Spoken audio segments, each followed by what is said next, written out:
The Middle East may be heading toward one of the most dangerous turning points in recent years, and this time, Pakistan has unexpectedly become the key mediator between Iran and the United States.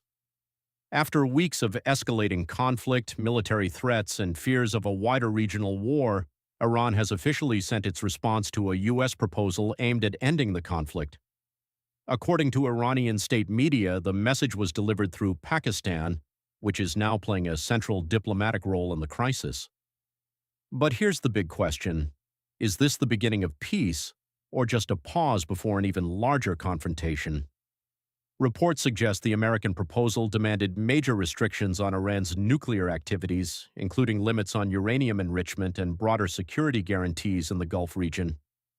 Iran, however, reportedly pushed back against several of those demands and instead called for the lifting of sanctions, the end of military pressure, and guarantees regarding maritime security in the Strait of Hormuz, one of the world's most critical oil shipping routes, and that's where things become extremely sensitive. The Strait of Hormuz is responsible for a huge percentage of global oil transportation. Any instability there can instantly impact fuel prices, global markets, and economies around the world. This is no longer just a regional issue, it has become a global geopolitical crisis. What makes this situation even more surprising is Pakistan's involvement. Pakistan has tried to maintain relations with both Iran and U.S. allied Gulf states, positioning itself as a neutral diplomatic bridge. Analysts say Islamabad has been quietly conducting shuttle diplomacy for weeks in an attempt to prevent the conflict from spiraling out of control. Meanwhile, former U.S. President Donald Trump reportedly called Iran's latest response totally unacceptable, signaling that major disagreements still remain between both sides.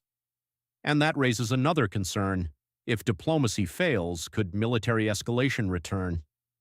Recent reports of strikes in Lebanon, tensions around Gulf shipping lanes, and threats involving regional militias suggest the ceasefire remains extremely fragile. Many experts fear that even a small incident could trigger a much wider war involving multiple countries across the Middle East. For now, the world is watching closely. Iran says it wants guarantees. The United States wants concessions. Israel says the threat is not over. And Pakistan is trying to keep negotiations alive before the entire region slips back into open conflict. The next few days could determine whether diplomacy survives or whether the Middle East enters another devastating phase of war. If you enjoyed this breakdown, subscribe to World Unpacked for more simple and powerful explanations of global news and geopolitics.